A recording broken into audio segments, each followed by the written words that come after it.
Alors, on va reprendre en ligne et en direct. Bien, nous avons le plaisir d'accueillir Nathalie Rollens, qui est professeure de théorie littéraire à l'Université de Luxembourg. Elle est directrice de l'Institut d'études romanes, arts et médias. J'aurais trouvé des publications, très vieilles publications, l'Odyssée d'un scrittore virtuale e strategie narrative di Palomar d'Italo Calvino, 1989. Puis d'autres, bien sûr, Les lecteurs, c'est voyageurs absolus, Éloge du dépaysement, du voyage au tourisme, et plusieurs ouvrages collectifs, Visage, Histoire, représentation, création, la sémiotique en interface avec Amir Biglari, la sémiotique et son autre aussi avec Amir Biglari, et puis un autre que je ne connaissais pas, intitulé Fuga, confine e integrazione contributi al fenomeno dello spostamento, que je ne connaissais pas. Merci Nathalie. Nathalie va nous parler de la spirale entre art et science. Merci, à toi la parole. Oui, merci beaucoup. Alors, je tiens à vous préciser qu'il n'y aura pas de passé simple, car je n'ai pas de texte écrit. Mais je voudrais partir d'une citation de René Thom dans Parabole et catastrophe en 83, quand il dit simplement que les concepts permettent de désamorcer le pouvoir de fascination des formes externes du réel. Alors, je ne suis malheureusement pas parvenue à désamorcer le pouvoir de fascination de la spirale, car c'est un sujet vertigineux qui s'alimente de cas de figure dans un rayon de plus en plus vaste, en expansion perpétuelle, qui donne le tournis. C'est un sujet spiralant, comme vient de dire Denis Bertrand, donc on n'est pas dans la spirale, mais dans une espèce d'incoativité du spiralant, et qui surtout fait vaciller toute tentative de modélisation. Donc, c'est à ça que je voudrais arriver. Alors, j'ai mis en exergue des ouvrages récents et moins récents qui établissent des passerelles entre sciences humaines et sciences exactes. Donc, bien sûr, Roger Caillois avec ses sciences diagonales, ou bien les récurrences dérobées entre règne animal, minéral et végétal, ou bien alors des ouvrages très récents, en 2013, de la part du physicien Étienne Klein, Court-circuit, où il cite d'ailleurs lui-même en épigraphe la phrase de Michel Serres: le disparate a des vertus que la raison ne connaît pas, l'invention naît parfois du mélange des genres, des courts-circuits. Et ensuite, le très bel ouvrage de Camille de Toledo, qui est lui-même philosophe et littéraire, Histoire du vertige, où il va justement s'opposer à ce qu'il appelle la de partition sémiotique indue du monde. Donc, on aura à reparler de ce qui a été dit dans le débat sur les sujets-objets, sur les invisibles, etc. Mais on va d'abord partir de l'introduction. Donc, je me demande avec vous si la spirale est une métaphore, une catachèse ou un poncif. Quand on voit des expressions telles la spirale de la loose, la spirale de la dénutrition, la spirale de la violence, la spirale de l'inflation, la spirale des prix, sur quoi repose cette comparaison ou cette métaphore? Bien sûr, sur quelque chose de morphologique, sur une forme, cette courbe qui tourne autour d'un axe qui décrit des révolutions qui s'écartent de plus en plus. Dans le cas de la spirale de l'inflation, il y a l'idée d'évolution ascendante, incoercible, et j'insiste sur l'incoercible. Donc, il y a quelque chose qui ne peut pas être réprimé ou resserré, parce que le mot étymologiquement vient de la physique, il ne peut pas être comprimé. Mais lorsqu'on compare la spirale de la violence à la vague de la migration, on a autre chose finalement, on a une métaphore qui emprunte un certain biomorphisme. Donc, qu'est-ce que la spirale de la dénutrition par rapport à la vague de la migration?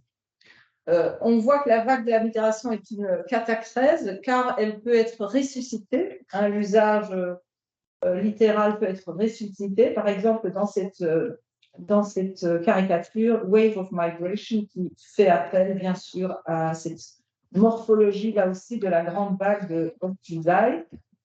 Bon, dans la spirale du modèle du management spiralaire, qui remplace le management pyramidal. Donc, il y a toujours l'idée d'une espèce de résilience, d'élévation spirituelle, physique, etc. Enthousiasme, mais une espèce d'entrée dans la divinité du management. Bon.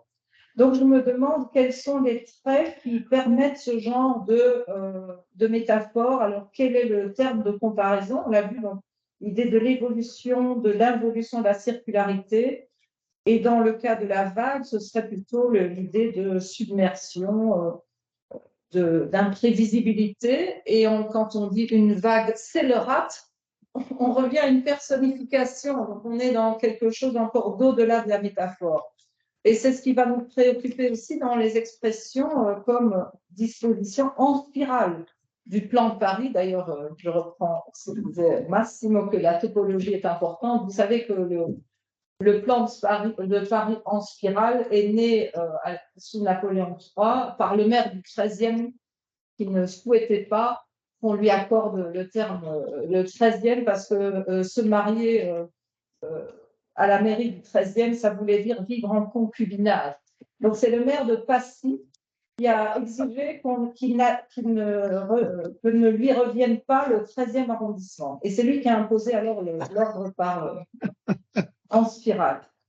Bon, qu'est-ce que veut dire un cahier à spirale ou un escalier en colimaçon? Quand on a l'escalier en colimaçon, ce n'est plus la métaphore de la spirale, mais on est dans une espèce de technique qui emprunte de nouveaux biomorphismes. Mais quand on a alors la queue de cochon, donc un appendice caudal en tire-bouchon, on obtient une espèce de technomorphisme. Hein, c'est le vivant qui emprunte aux techniques. Donc, on est dans une espèce d'impasse métaphorique quand on a vertigo qui renvoie à la spirale d'une coiffure ou des accroche-cœurs ou une porte tourniquet non composée, on a toutes ces variantes d'usage de métaphores qui nous entraînent dans leur circonvolution, dans l'étymologie même du mot. Hein, le mot vient quand même du grec speira, enroulement, mais a donné, et au plus loin encore de l'indo-européen sper, tordre, et a donné également conspirer. Donc j'ai l'impression que cette métaphore de la spirale conspire contre moi pour que je n'ai du mal à avancer. D'ailleurs, quand on prend une autre métaphore, on remarque qu'elle n'en est pas une. Par exemple, et je voudrais également plus tard parler de la danse, et je regrette avoir raté la très belle conférence de Valeria De Luca parce que j'ai vu qu'elle a fait quelque chose de très, très beau sur la danse de Laban. Lorsque l'œil Fuller reçoit le nom, sa danse reçoit le nom de serpentine, ce n'est pas parce que c'est une danse qui a des formes de serpent, mais parce qu'elle emprunte à une ligne serpentine, qui était un terme en esthétique de William Hogarth, qui a qualifié la beauté de ligne sinueuse. Donc la ligne sinueuse serait plus jolie ou plus belle que la ligne anguleuse. Il avait même un principe de l'intricacy, de complexité, qui invitait les gens justement à observer des danseurs. Parce que l'œil accompagne quelque part le mouvement comme une chasse ou une poursuite. Donc on a une métaphore qui en réalité est une métonymie, un peu comme Le Corbusier qui faisait la différence entre le chemin des âmes et le chemin des hommes, hein, le chemin des âmes étant plus intéressant pour lui car moins rectiligne. Est-ce qu'il s'agit peut-être d'une analogie? Alors je me suis posé la question à partir de Suzanne Villard. Vous voyez que ces ouvrages remontent tous dans ces années-là, dans ces années 60-70. Ces ouvrages d'esthéticiens, critiques d'art, littéraires, qui s'interrogent un peu sur cette espèce d'architecture profonde du vivant et de ces forces et ces formes qui s'impriment un peu comme des fossiles aux objets du vivant. Et Suzanne Lillard a étudié donc le monde de la poétique et elle constate une analogie entre une robe de Grunewald et un coquillage. Mais après, elle dit qu'il ne s'agit pas vraiment d'une analogie, il s'agit plutôt d'une équivalence, parce qu'une analogie, c'est une équivalence écrite, une équivalence devenue langage. L'équivalence est beaucoup plus libre, il n'y a pas d'intervention du raisonnement dans l'équivalence. Il y a quelque chose d'irrationnel, de merveilleux, de poétique qu'il n'y a pas dans l'analogie, où l'analogie, c'est toujours une entrée dans un langage.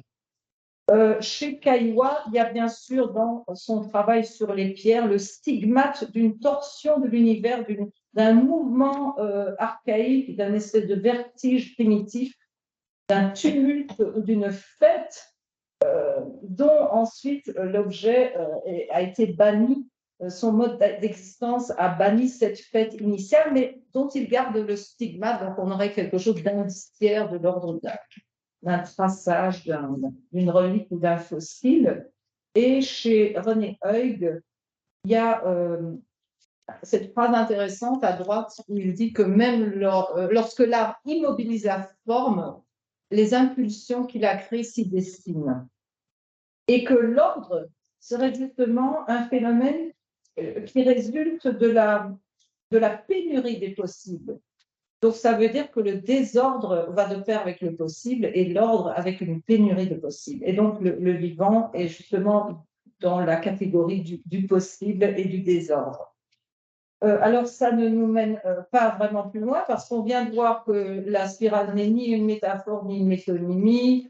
Elle déjoue également les catégories de l'icône index symbole. Donc, on est un peu perdu. Et quand on voit que les stylistes utilisent des courts-circuits, comme on dirait pour ce qui est de l'image surréaliste, hein, chez Breton, chez Aragon, on parle d'image court-circuit. Par exemple, la robe coquillage, qu'est-ce qu'une robe coquillage? C'est une robe qui a arrêté, comme un arrêt sur image, le twist, la torsion du catwalk par une imprimante de 3 dimensions. Vous avez ça aussi dans la robe Splash de cette styliste hollandaise Iris van Herken. Donc, en 3 dimensions, elle montre le mouvement, elle l'arrête, elle solidifie le mouvement de la mode en coquillage, en éclaboussure. Et donc, on est à nouveau, on est nulle part. On est nulle part. C'est la raison pour laquelle je m'adresse maintenant à l'empirique. Mais l'empirique va se heurter également à l'insaisissable, car cette phénoménalité de la spirale, on la trouve du néant jusqu'à l'infini, de l'infiniment petit à l'infiniment grand. Mais à chaque fois, on est déjà dans une mise en image, forcément, parce que la croissance combinée avec ce mouvement giratoire est en fait invisible. On ne voit pas la croissance des coquilles, ou trop lente ou trop rapide. Lorsqu'une toupie est en mouvement, on ne voit plus le mouvement, tellement c'est rapide. Donc, on dirait une stase. Alors, on a, à partir de la double hélice de l'ADN jusqu'aux galaxies, en mouvement, les mouvements spiraliers les circonvolutions des galaxies et des cyclones, et on a les travaux des artistes, par exemple Leonardo da Vinci, qui avait travaillé au sujet des inondations à Florence. Il avait étudié, il avait trempé des branches dans le flux pour voir ce que ça donnait, un peu comme Vitruve faisait déjà avec ses brise-lames. Vitruve avait déjà, dans son traité d'architecture, travaillé sur les brise-lames et construit des ouvrages contre l'inondation. Et ça rend la chose d'autant moins saisissable, selon Kenneth White. Alors, est-ce peut-être un invariant? Est-ce que la spirale serait un invariant? On a l'impression que oui, quand on voit comment dire, les symboles cosmiques et initiatiques qu'on retrouve dans le monde entier, que ce soit dans la préhistoire, chez les Mayas, chez les Celtiques, le caducée, jusque dans le collier de femme Maasai utilisé pour Dior, le parfum Dior, dans le col de la bouteille et le bracelet, le collier. Il y a même un idéogramme chinois qui serait en spirale, mais je n'ai pas trouvé que ça ressemblait tellement à une spirale. Mais bon, il y aurait d'une part l'autel avec les libations, vous voyez l'éclaboussure des libations, l'autel, et puis l'arrondi, ce serait un bout de spirale. En tout cas, ça veut dire chaîne esprit, énergie vitale qui anime toute chose, ça vient du taoïsme. Donc, il y a quand même chez Brancusi, c'est un portrait de Joyce. Alors, je m'adresse aux spécialistes du visage. Est-ce que tu y reconnais le visage de Joyce? Peut-être l'esprit tordu, mais en tout cas, il y a quelque chose de Finnegan's Wake, les lunettes. Voilà. Donc, ça, c'est. Est-ce que ce serait un symbole, une stylisation? Est-ce que ce serait plutôt un motif? Pardon, je n'avance plus. Oui. Ah, pardon, là, il y est.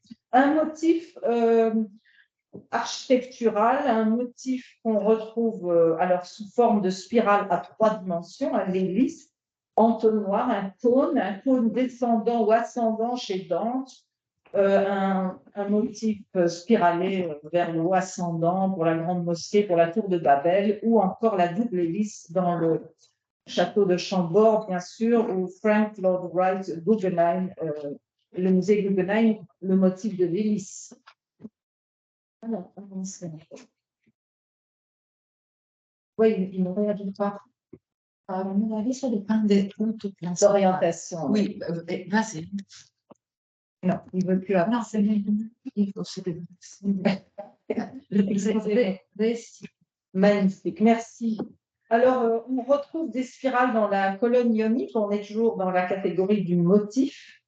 Il faut savoir que la colonne ionique imite déjà une plante ou un arbre, ou même la coiffure des femmes de l'époque. Il y a le très beau texte du Chateaubriand qui dit que chaque colonne ou église gothique est en relation avec la végétation du lieu.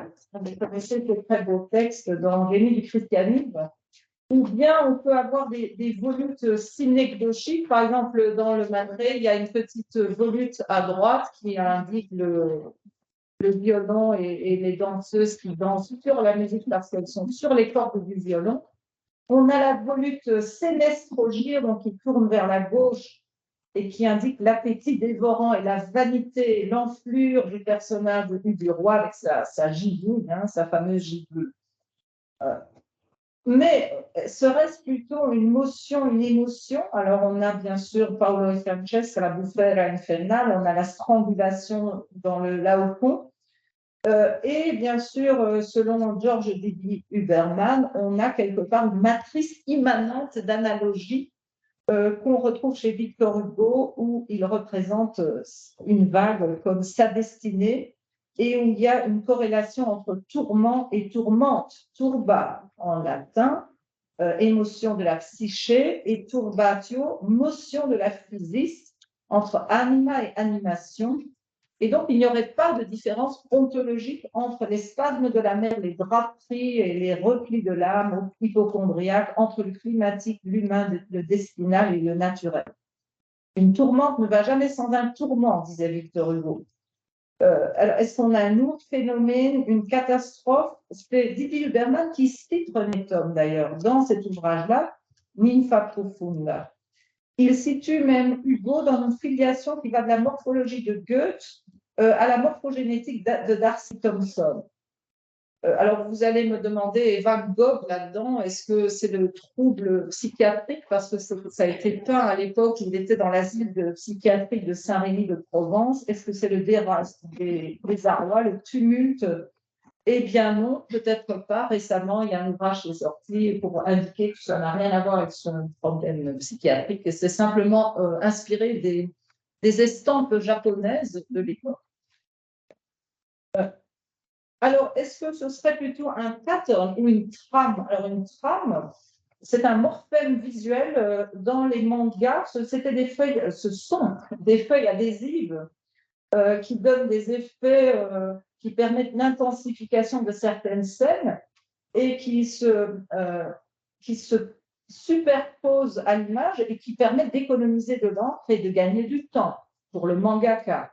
Alors, ce sont des hachures, des lignes parallèles ou des poids, lignes circulaires qui insinuent un mouvement, les lignes de focus qui convergent pour diriger le regard, ou des lignes de vitesse qui indiquent le dynamisme du personnage.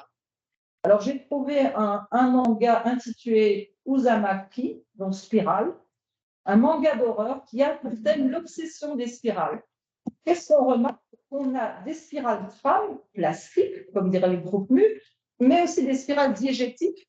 Donc, il y a des espèces de coquilles, de coquillages, de conques, mais il y a aussi de simples spirales effrayantes. Il y a des spirales concaves et convexes. Donc, concave, alors ce serait plus proche, si on doit comparer à la perspective occidentale, elle est concave, donc aspirante, et la perspective convexe, repoussante, envahissante, ce serait la perspective inversée de l'art byzantin, qui vient vers le spectateur. Donc, il y aurait le concave et le convexe dans un médium assez plane, qui est quand même le manga. Donc, c'est assez étonnant de voir qu'il y a également la strangulation, il y a la torsion, il y a toute une panoplie à la fois de spirales diégétiques et non diégétiques. On a le même usage de la spirale diégétique ou non diégétique dans la caricature de Trump, comme disent les Français, sur une empreinte digitale, qui est également une spirale, bien sûr, mais bon, où on a cette stylisation à outrance. Est-ce que c'est alors un index, une icône ou un symbole? En tout cas, c'est quelque chose de l'ordre de la gesticulation vaine et aussi hypnotique peut-être de son personnage, car les moments hypnotiques sont toujours représentés également par des spirales, par exemple dans le livre de l'agent. Alors, quelle modélisation appliquée à cet objet? Il y a bien sûr des spirales planes et des spirales en hélice, 2 ou 3 dimensions. Alors, je prends quand même l'article de Didier Berman, très récent, de 2021, où il était sans doute en confinement avec son petit-fils, parce qu'il dit qu'il y a un enfant de 2 ans qui dessine des spirales échevelées et où on a une espèce de tempête dans son remuement incoatique. Il insiste sur l'incoatique. La spirale n'aurait pas d'ordonnancement final. En elle, tout n'arrête pas de commencer. Tout n'arrête pas de commencer. On est dans l'incoatique. On est dans la forme en formation de Gestaltung et non dans la forme formée la Gestalt. Mais si l'on prend la spirale classique, celle d'Archimède, il y a déjà quelque chose d'étrange. C'est les 2 mots infinis. Donc, on est dans quelque chose de très modélisé, qui n'existe pas dans la nature, rappelons-le, il n'y a pas de spirale aussi parfaite que celle d'Archimède, et néanmoins, on est dans le formé et le fini et l'infini. Tandis que la spirale logarithmique, elle est 3 fois infinie, elle s'enroule infiniment vers l'origine et vers l'infini en une infinité de spires d'espacement croissant. D'ailleurs, Jacques Bernoulli, le célèbre mathématicien en 1691, l'appelait la spirale mirabilis. Alors, pourquoi, et je dis que la spirale n'existe pas, car la ligne n'existe pas. La ligne dans la nature n'existe pas, disait déjà Delacroix, et ensuite Cézanne. Une ligne droite n'est nulle part dans la nature. Alors, la spirale appartient-elle au linéaire ou au pictural de Wolfling? Vous connaissez la querelle entre ligne et couleur, Vasari jusqu'à Poussin, Rubens ou Ingres de Delacroix. Alors, ce qui est intéressant dans ce débat, cette querelle, c'est qu'il y a une axiologie. C'est que la ligne était considérée comme probité, et la couleur était quelque chose de l'ordre quasiment de la séduction, du mensonge, voire du diabolique. Donc, pour Wolfling, c'est beaucoup plus catégorisé, comme dirait notre ami. Il y a le passage classique au baroque, c'est le passage à la forme fermée à la forme ouverte. Je prends un de ces 5 principes. Mais que fait-on alors avec notre spirale qui est une ligne et qui est à la fois ouverte? Est-ce qu'elle est classique ou est-ce qu'elle est baroque? Elle a quelque chose de l'entre-deux, car c'est une ligne qui ne cerne pas, c'est une ligne sans contour, tandis que les lignes pour Wolflin, c'était bien des lignes de cerne, de circonscription. Relève-t-elle du signe iconique ou du signe classique, du groupe mu? Alors, bien sûr, dans le signe classique, il y a les entrelacs des enluminures irlandaises, donc on serait plutôt dans le classique. Mais néanmoins, dans leur nouvel ouvrage sur le Principia Semiotica aux sources du sens, il y a le terme de seuillage. Le seuillage, c'est dans le champ visuel l'émergence d'une forme, une expérience d'une discontinuité, la perception d'une limite, catégorisation. Or, pour la spirale, il n'y a pas de seuillage, puisqu'on est dans cette croissance infinie. Donc, ça complique encore les catégories. Avons-nous affaire à une proportion ou à un étalon? Alors, vous allez dire oui, eh bien, certes, mais c'est une proportion irrationnelle, car les nombres rationnels, vous les connaissez, les nombres irrationnels, c'est le quotient de deux entiers quand les décimales sont infinies et sans suite logique. C'est le fameux nombre d'or. C'est la suite de Fibonacci. La suite de Fibonacci, 1, 1, 2, et on additionne toujours les deux précédents. Donc 2, 3, 3 plus 2, 5, 5 plus 3, 8, 8 plus 5, 13, 13 plus 8, 21. Si on fait la fraction de deux de ces chiffres, on obtient toujours 1,6 et quelque chose. Donc on est proche du nombre d'or, 1,618. Mais ce n'est qu'en avançant dans la série de Fibonacci qu'on s'approche de façon asymptotique de ce 1,618. On n'y est jamais tout à fait, on est toujours dans l'irrationnel. Donc, on est sans commune mesure. Le nombre d'or est en fait sans commune mesure avec la mesure. Donc, on est dans l'impensable. Donc, toutes ces belles proportions qui ont l'air tellement bien agencées, on a même les nombres des pétales qui respectent la suite de Fibonacci, on appelle ça la phyllotaxie, l'ordre de l'implantation des feuilles, philo étant feuille en grec, taxis, ordre. On a toujours un nombre de pétales qui correspond à un des nombres de la suite de Fibonacci. Et néanmoins, on est dans l'irrationnel à tel point que la personne qui a inventé ou qui a détecté les nombres irrationnels, un certain Hippas de Métaponte, 5e siècle avant Jésus-Christ, il avait divulgué l'existence de nombres irrationnels et il a péri dans un naufrage. Donc, c'était quelque chose d'interdit de parler de nombres irrationnels dans une société de la ratio grecque.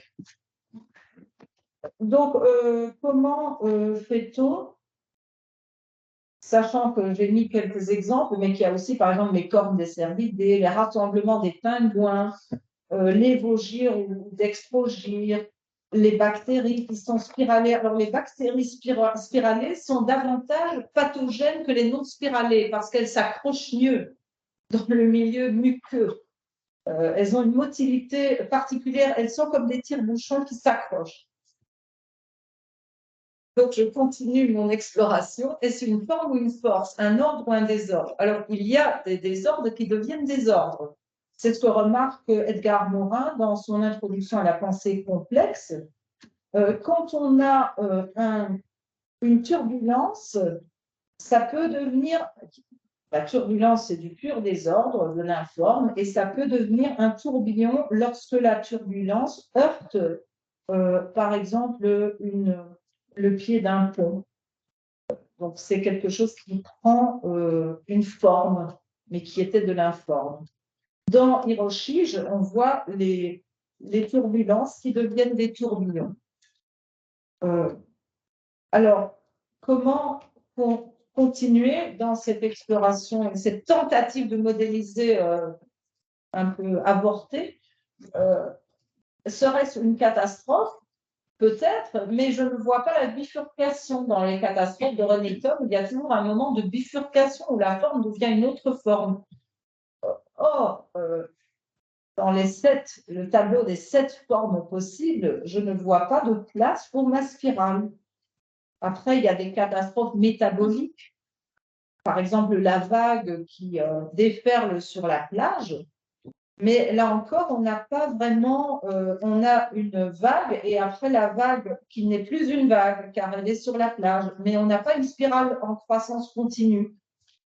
Donc, je suis encore en difficulté avec cette modélisation-là.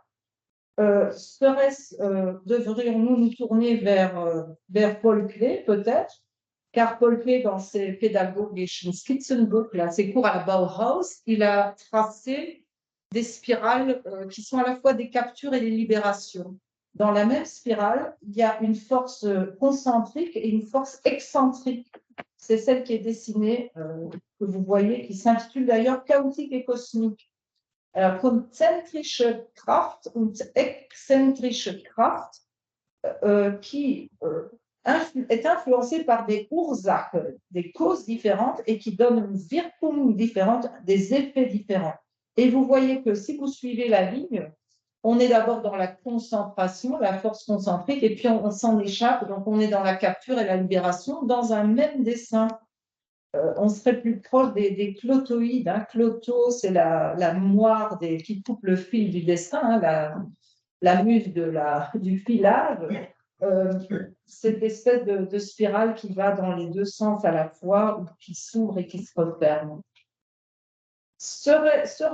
Aurions-nous donc affaire à un système dynamique? Je le crois bien, et c'est ce que montre également Stefania Caliandro dans son ouvrage Morphodynamics in Aesthetics, où elle insiste beaucoup sur Paul Klee également, et où elle cite une nouvelle fois le beau schéma il manque un L, de Wolfgang, c'est mal écrit, Wiltgen, Basic Dynamical Systems, où il a 3 formes. Il a donc le pendule, le métronome et la toupie. Bon, ici, il manque la toupie, mais il a montré que le pendule et en fait, le métronome est un pendule inversé. Et on pourrait dire que la toupie, c'est une pendule rotatoire. La toupie est citée par Paul Klee. Le pendule est cité par Paul Klee également. Et que remarque Stefania Caliandro, ce sont ces équilibres précaires, des formes animées. En l'occurrence, cette œuvre, ce visage en équilibre précaire sur un corps. L'échelle a du mal à retenir la masse de la face qui est trop lourde et qui est totalement en déséquilibre hors de son barycentre et qui crée une instabilité figurative, mais qui est néanmoins contrebalancée par la petite boule bleue à droite en dessous de la robe verte. Donc, une espèce de tentative de rééquilibrage, mais qui est donc dans l'erreur, dans l'instable. Alors, l'instable nous mène à quelque chose de moral, l'instabilité morale, la folie chez Caillouac, car dans sa répartition des jeux, il y a quand même quelque chose qui échappe au ludus. À gauche, il y a les 2 catégories. La paidia, c'est vraiment le jeu enfantin, l'improvisation, tandis que le ludus, ce sont les règles, les contraintes. Mais quand on va dans la catégorie vertige, on a quelque chose qui échappe totalement aux règles et aux contraintes. On a quelque chose de l'ordre du tournis, de l'étourdissement, du vertige. Alors, le vertige, il est mal nommé. Le vertige, ce n'est pas cette sensation de peur des hauteurs. Ça vient de vertere, tourner. Donc, c'est la sensation de déséquilibre, de rotation ou d'étourdissement parce que le monde autour de soi tourne, avec l'idée de conversion, de transformation, et où le joueur joue lui-même à se provoquer cette confusion et ce désarroi, cette panique voluptueuse. Donc, il y a quelque chose d'aberrant dans le jeu e-Link, de l'ordre de la transe. Et pourtant, il dit que le mimicry et l'e-Lynx vont en réalité de pair, car appartiennent par exemple à des sociétés plus archaïques, où les réjouissances populaires, la fête était plus à l'honneur, hein, c'est un peu comme Bakhtin le faisait pour Rabelais, etc. Donc, on a des sociétés où on se masque et où on joue au vertige. On a des sociétés où il appelle ça le tohu-bohu antique, des sociétés où la puissance du chavirement est à l'honneur. Et puis, en revanche, les sociétés actuelles sont plutôt des sociétés de compétition et de hasard, de agone et aléa. Et Caillois va même jusqu'à montrer ces deux groupes dans la versification, ou du moins les deux derniers. Le mimicry serait l'ordre de la rime et l'hymne serait le désordre du rythme, par exemple dans la versification. Bon, ça, c'est peut-être moins intéressant actuellement pour nous. Qu'est-ce qu'on remarque que dans les links, il y a quelque chose de l'ordre du déviant, de l'instable, du déséquilibre mental. Il y a quelque chose de l'ordre de la légèreté, non pas de la gravité, du sérieux. Donc, on est dans le frivole, mais on est aussi dans l'ascensionnel parce que chez les derviches tourneurs, les danses étaient souvent accompagnées de mélodies en fausset. Donc, l'aigu va de pair avec l'élévation.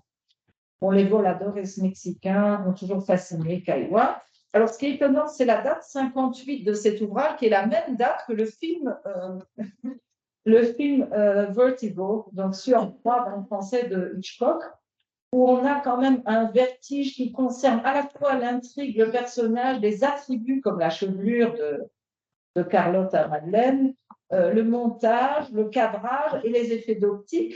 Et pour le générique, a été mis à contribution Saul Bass, qui a fait pour la première fois un générique à l'ordinateur. C'était déjà du numérique, c'est un des premiers génériques.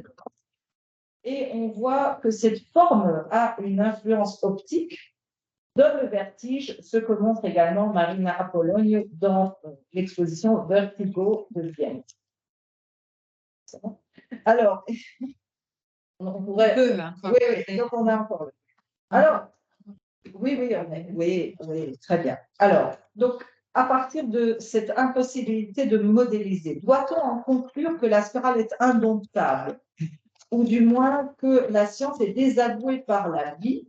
C'est peut-être le cas lorsqu'on reconsidère l'œuvre de Dürer, qui est quand même un enseignement Unterweisung der Messung, un enseignement de mesure, où, selon Camille de Toledo, on aurait cet outil perspective qui opère un rapt à l'égard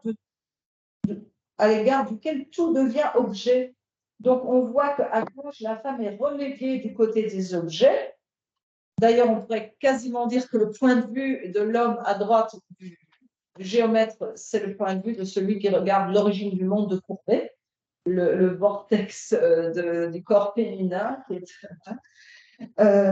En tout cas, de Toledo, il voit ça comme une espèce d'encodage, il appelle ça le sémiosol également, une espèce d'hubris sémiotique qui impose sa grille et qui sera alors désavouée aussi par Holbein. Quand on voit les ambassadeurs, on est obligé d'avoir une vision latérale pour voir le crâne, la vanité qui dénonce ce pouvoir. C'était quand même l'époque aussi des conquêtes de la partition du monde, de la cartographie, que la cartographie est toujours désavouée par les nouvelles découvertes, la carte géocentrée est désavouée par l'héliocentrisme. Donc il y a cette violence de la partition du monde dans la perspective, selon lui. Et donc, les outils astrophysiques doivent toujours affiner leur vision. Voilà, et de nos jours, alors le filet qui étend son maillage au monde entier est aussi une partition du monde qui va peut-être dévoiler son obsolescence, comme le fait la carte du territoire de Borges. Parce que la carte du territoire de Borges, dans El rigor de la ciencia, c'est quand même une carte à échelle 1 qui se délite, qui est frappée d'obsolescence, qui est livrée à la inclemencia del sol et de los inviernos, et qui ensuite ne reste comme un vestige habité por los animales et por los mendigos. Donc, voilà, on a toujours ce risque que la science serait discréditée par le réel, par le vivant. et par d'autres perspectives, une espèce de conflit des perspectives qui, par la multiplicité des focales, pourrait nous faire perdre notre aplomb et pourrait nous faire devenir nous-mêmes acrophobes, donc subir le sentiment de vacillement et de vertige. Alors peut-être la solution, c'est retourner à la danse qui permet donc, qui met en échec la raison géométrique, car elle montre à la fois la torsion et l'amplitude, et les théories de la danse, que ce soit celle de Valéry, celle de Pouillot, ou celle de Valéria De Luca, qui reprend celle de l'avant, ont toujours montré cette limite et l'acte pur des métamorphoses. Alors, je me permets de citer une toute petite partie de ce très beau dialogue philosophique de l'âme et la danse de Valéry, où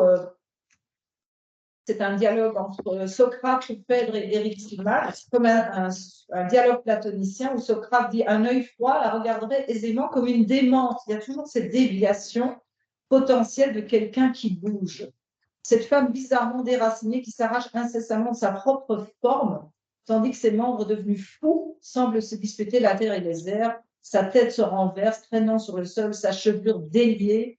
Donc il y a cette agitation ridiculement absurde qui choque et à la fois qu'on peut considérer comme une flamme et comme la richesse de la flamme. Donc progressivement, les trois dialoguants devisants, donc Phèdre, Socrate et Éric Simak, arrivent à la conclusion que cette poésie de la métamorphose, c'est peut-être la flamme, et c'est quelque chose qui met en difficulté notre esprit et notre aplomb dans notre esprit, etc. Donc, relisez, je vous invite à relire L'âme et la danse de Valéry, et bien sûr aussi les deux textes sur la coquille. Alors, celle plus scientifique de Valéry, L'homme et la coquille, il se demande comment comment cet objet a pu être créé de façon naturelle, c'est la natura naturans, et pas par l'homme, et que l'homme serait incapable de façonner quelque chose d'aussi parfait qu'une coquille, et que cela reste une aporie incommensurable à la raison, et Calvino qui en fait une fable poético-érotique, où c'est la coquille elle-même, le gastéropode, qui sécrète sa conque pour être visible, tout en sachant que les gastéropodes sont aveugles. Donc, en fait, il crée quelque chose de visible, comme certains théoriciens ont dit que les poissons les plus beaux sont dans les abysses plus profonds de l'océan, même s'il n'y a pas Dieu pour les voir. C'est ça la nature, cette natura naturans va jusque-là. Donc là, on est dans quelque chose de plus poétique, de l'ordre du désir ou de la nostalgie. Il y a l'idée de l'élan, bien sûr. Alors, on est dans le phénoménal et le nouménal à la fois, et peut-être que la seule façon d'appréhender ce vivant en mouvement, ce serait alors soit la rythmesthésie de Malvinet, ou bien la poésie elle-même. On ne peut l'appréhender que de façon poétique. Alors, quand je vous dis, mais qui a créé cela, qui a donc fait ceci, dit Valéry, ça me rappelle le fameux poème de Tiger de William Blake, où il dit did he who made the land make thee? Est-ce que celui qui a créé l'agneau a pu créer le tigre? Et là, c'est un exemple de Stanley Fish, théoricien de la littérature, qui dit que c'est la façon. Il y a des communautés interprétatives, il y en a qui disent oui. C'est bien sûr impossible que celui qui a créé l'agneau ait créé le tigre, parce que le tigre est l'emblème de l'enfer, du danger, de la mort, etc. Et puis, il y a une autre communauté interprétative qui dit, mais non, c'est justement quelque chose de Tigerish. C'est le poème lui-même qui est Tigerish. Donc, forcément que oui. Donc, il y en a qui répondent non, il y en a qui répondent oui à cette fameuse question. Ce sont les rayures textuelles qui ont créé ces rayures de la forêt, les rayures du tigre.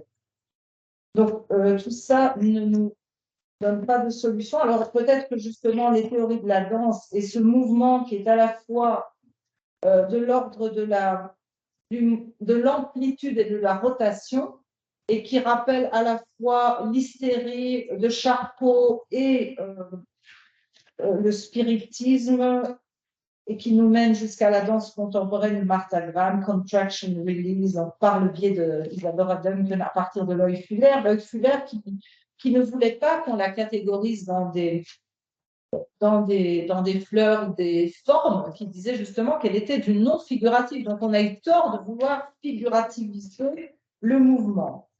Elle est plutôt proche de certains mouvements incompréhensibles et qui étaient ceux de l'hystérie qu'on appelait donc par exemple l'attaque démoniaque ou la phase des contorsions, c'est le corps en spirale, ou dans le poème de Mallarmé, c'est le tourbillon de mousseline, fureur éparse. Il y a toujours quelque chose de l'excentrique, de la folie, de l'excès, du déviant et à la fois de la beauté réunie dans la danse. Alors là encore, c'est Didi Huberman qui fait une corrélation entre danse, corrida et moi j'ajoute la mode. On est encore, on termine, hein, on termine. On est donc le profil sur, il y a toujours dans ce mouvement quelque chose de l'ordre de l'immobilité, du dynamisme, de la syncope, un mouvement à la fois un arrêt, donc on a ça dans la danse aussi, au bout du catwalk, il y a le twist, il y a la robe qui est autonome, mais le corps qui est à l'arrêt. Donc là, on a plus qu'une spirale d'or, on a la développante du cercle, si on interroge les mathématiciens à ce sujet. Ça donne bien sûr les pathosformen David Warburg, ou peut-être l'événement de Deleuze, qui est toujours une contre-effectuation et qui rouvre le champ du possible. Et on est entre l'éthique et l'esthétique, donc on est dans cette espèce de beauté de la toupie à la main. Alors, la danse nous mène à des modélisations hétérodoxes, que ce soit Deleuze pour le pli, où il insiste sur les plis qui ne sont plus expliqués par le corps, mais qui sont autonomes, la matière, le matériau, la texture autonome par rapport au corps, ou bien dans la quadrature du cercle de Nicolas Lecu, Pusano, la coïncidence des contraires, c'est ça en fait, c'est un polygone qui atteint de façon asymptotique le cercle, ou bien il prend un autre exemple, l'arc et la corde infiniment serrée qui touchent l'arc. Donc on est dans des géométries non euclidiennes déjà à cette époque-là, au XVe siècle. On a ça chez Edgar Morin, hein, on en a déjà parlé, les structures restent les mêmes, même si les constituants sont changeants, dans le tourbillon, dans la flamme, ou bien chez Deleuze et Guattari, dans le rhizome, il peut être coupé n'importe où, la forme reste. C'est ce qu'on peut faire avec la spirale. On peut la cisailler, elle reste spiralaire. Ou bien avec Rudolf Laban, également, le hongrois qui... moi, j'ai pratiqué la danse Laban, je connais un peu l'histoire. En effet, ce sont les observations réelles qui étaient plus importantes que les topologies où les géométries solides, même sont tétraèdres et sont dodécaèdres, hein, qui étaient comme une espèce de cristal. Alors, conclusion.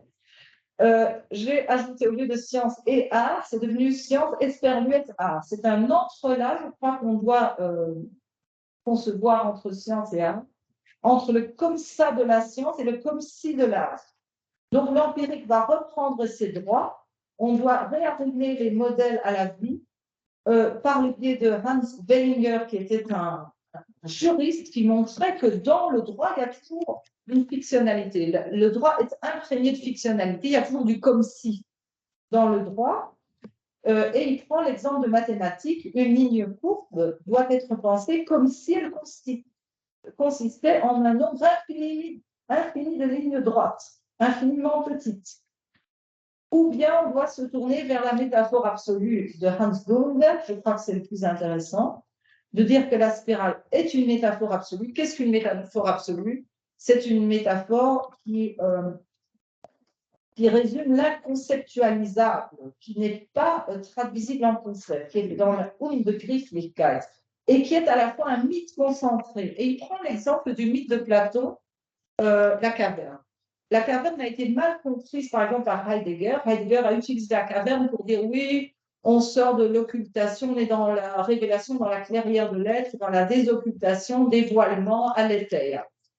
Hans Blumenberg montre qu'il y a une densité de ce mythe de la caverne et qui retrouve par le biais de cette archéologie la vraie caverne des troglodytes de l'époque grecque, qui vivaient dans des cavernes et que c'était le chemin vers les enfers, qu'il y avait des rites de nécromancie et que d'ailleurs ces gens enchaînés, ils ne connaissaient pas les idées puisqu'ils n'avaient jamais vu autre chose que ce qu'il y avait dans ces cavernes, les troglodytes. Donc c'est une façon de la métaphore absolue de redonner une consistance empirique à une métaphore au lieu de l'utiliser pour en faire quelque chose de spéculatif. Donc c'est intéressant dans notre cas et on le voit que finalement les mathématiciens, même René Thom, quand il parle de queue d'aronde, quand il dit que la catastrophe c'est le bord d'une table ou que c'est de la mayonnaise qu'il prend, c'est finalement retourner à l'empirique.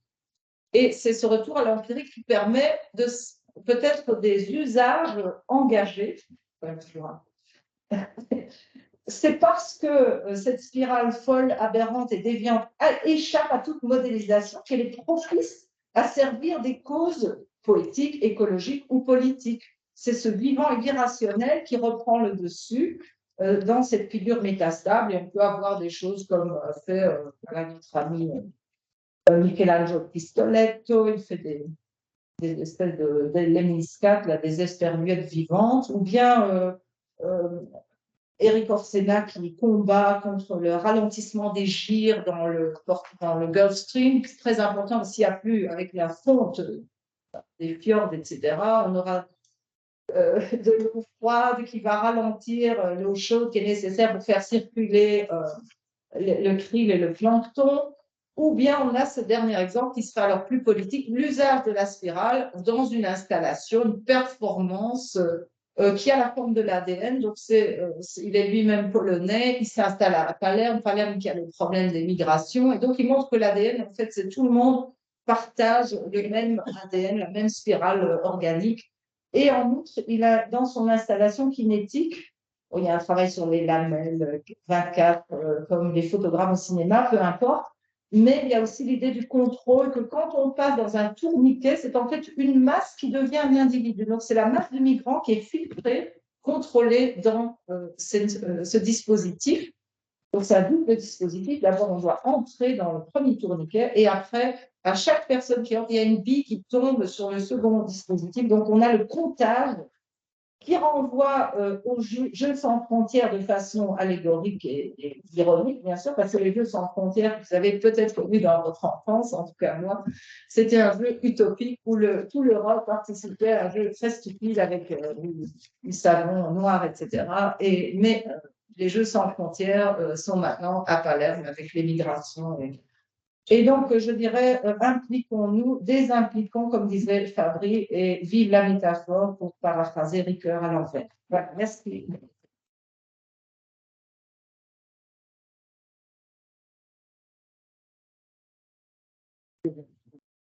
Oui, mais malheureusement, on n'a que 10 minutes.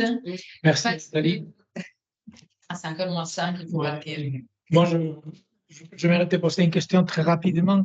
C'est en fait, à la fin, quand il cite Bloomberg, tu parles de l'idée du mythe.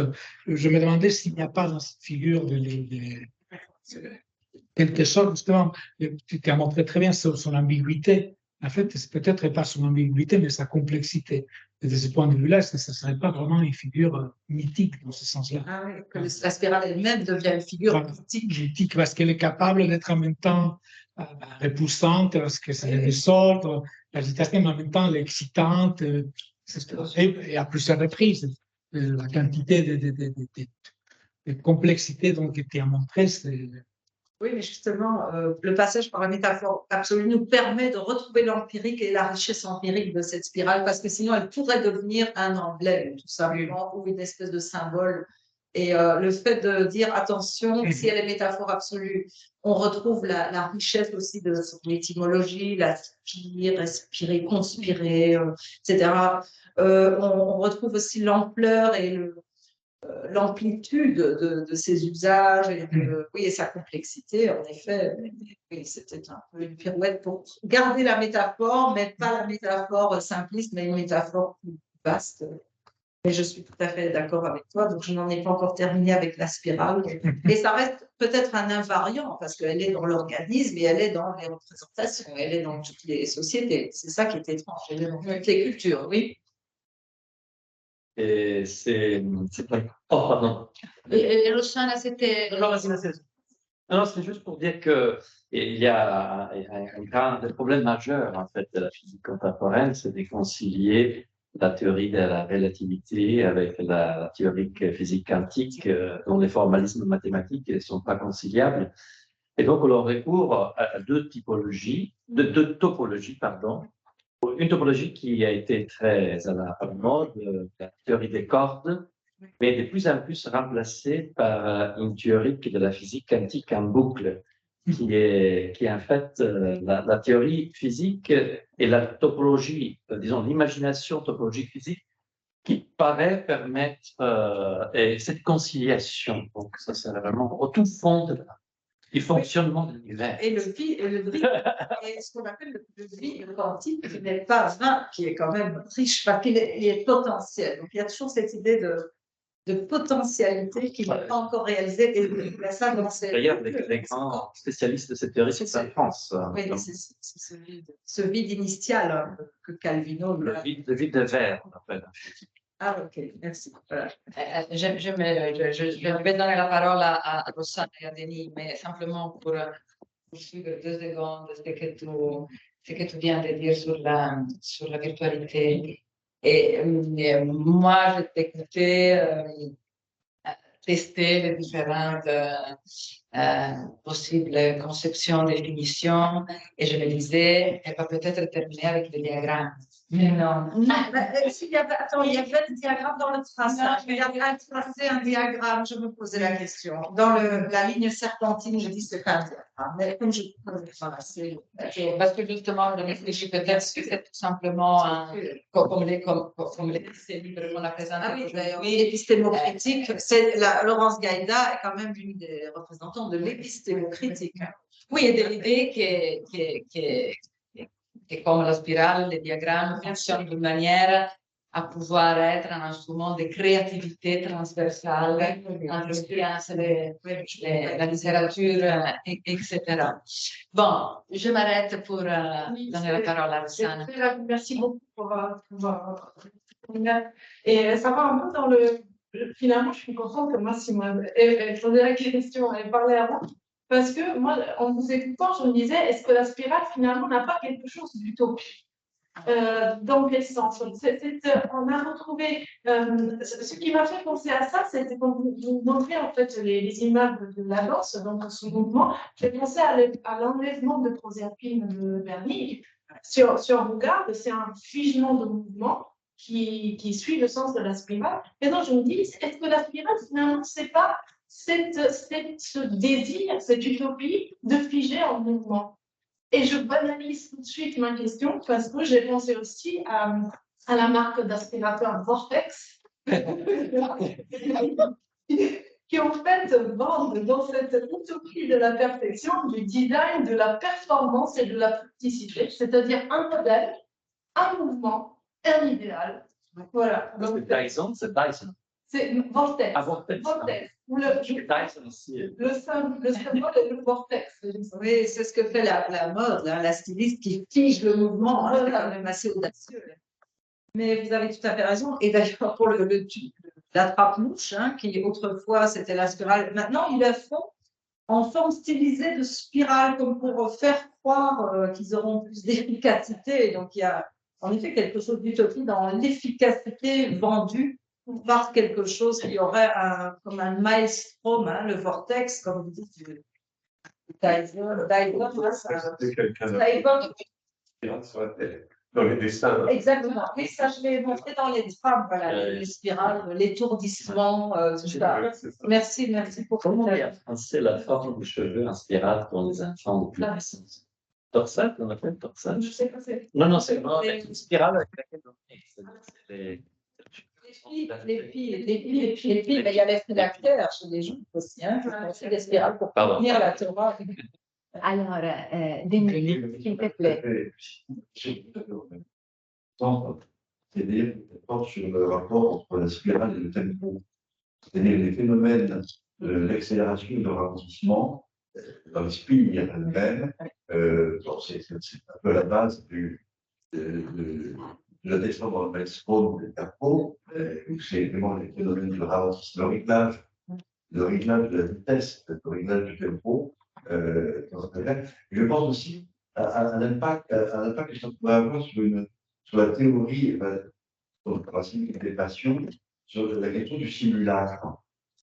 La question du simulacre et de phénomènes d'enchérissement des simulacres dans la montée vers la crise passionnelle.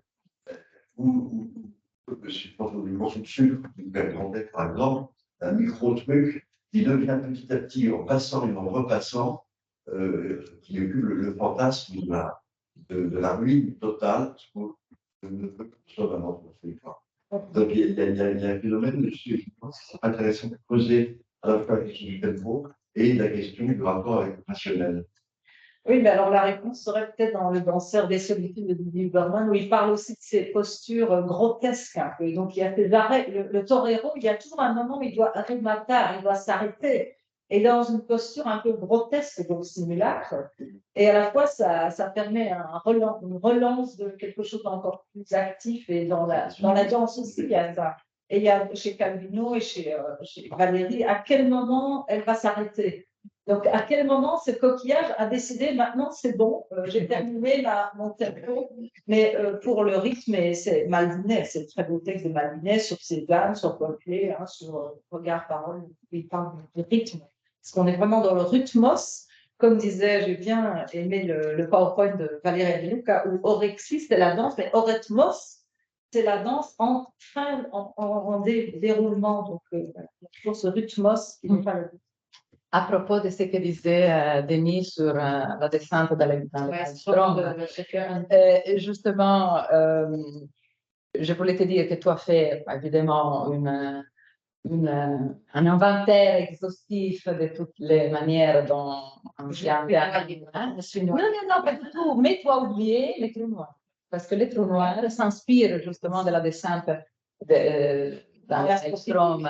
Oui. Et justement, je revenais à des textes sur les trous noirs qui effectivement montrent le trou noir comme quelque chose qui aspire le regard et le corps vers le néant et qui amène vers la mort. Donc, justement, ça amène où cette descente infernale il y a celui qui échappe parce qu'il s'accroche à une barrique vide qui flotte et les autres essayent de nager, ils font encore davantage. Plus on s'énerve, plus on... Mais disons que dans les trous noirs, c'est vraiment l'idée qu'on ne peut plus revenir, que c'est le lieu de non-retour. C'est lié aux drogues. Et là, les textes de Caillois sont très intéressants parce qu'il en a même écrit un sur la guerre, le vertige de la guerre, où il dit il y a un moment où il y a une fascination pour le chavirement, on pourrait dire les casseroles, là, je veux dire, les concerts de casseroles. Mais il y a un moment où il faut s'arrêter, où on pourrait être dans cette fascination et du vertige. Et il rapporte ça à la guerre. Donc là, c'est où il y a un moment où il faut quand même essayer de... Oui. Et Pouillot dit ça de la danse. Qu'est-ce que la danse? C'est écluser la dissipation. Oui. Il y a de la dissipation, mais il faut l'écluser, il faut la contrôler. Et il faudrait relire, ça s'appelle Le vertige de la guerre de Caillois, c'est un texte moins connu, où il parle de ça. Quand même contrôler le vertige qui est une fascination, c'est la crête. C'est la crête des Et c'est aussi un peu la métaphore de la génération continuelle. Hein. Tu as parlé très rapidement de Darcy Thompson. Oui. Mais l'idée, moi quand je regarde une spirale, je vois la mise en abîme. Une mise en abîme jusqu'à l'infini. Hein. On en a vu beaucoup dans l'art, de mise en abîme.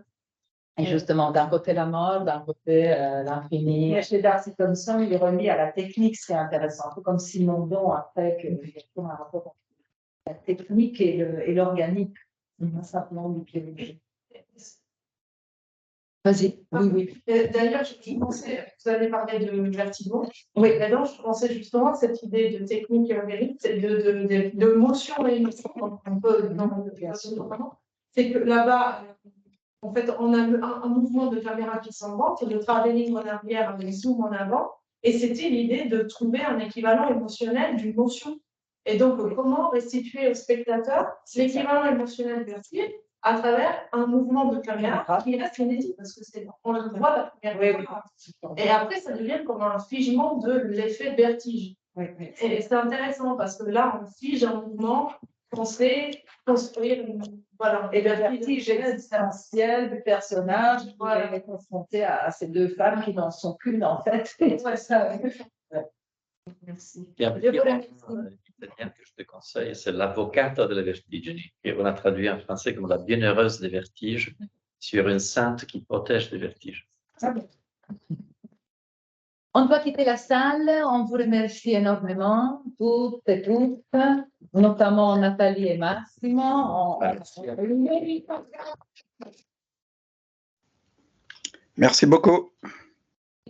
On se verra le 24 mai avec Bruno Bachimon et Tiziana Migliore. À bientôt, mille merci à celles et ceux qui ont fait des commentaires, à Anne et les autres. Ciao, ciao. Ciao.